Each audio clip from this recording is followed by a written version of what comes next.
Habang ang kami naglalakad sa tabing aplaya puntang Batuhan ay napansin namin ang mag-amang ito na tila ang lungkot at kami lumapit at nagtanong sa kanila, "Tay, bakit parang ang lungkot-lungkot ho ninyo?"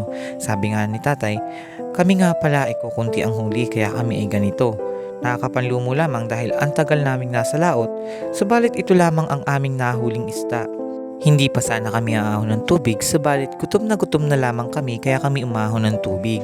Kaya nga't sabi ni tatay, ngayong araw na ito ay minala sila dahil ito lang. At sabi pa nga ni kuya, kung hindi daw kumakalam ang kanilang sikmura, ay hindi pa daw sila aahon sa laot upang marami ang kanilang mahuli.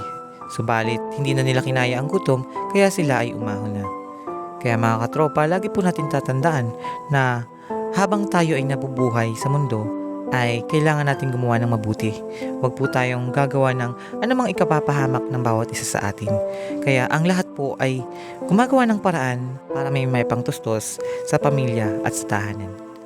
Always po tayong mag-ingat at lagi po nating tatandaan ang pagmamahalan ay dapat ibinabahagi sa bawat isa.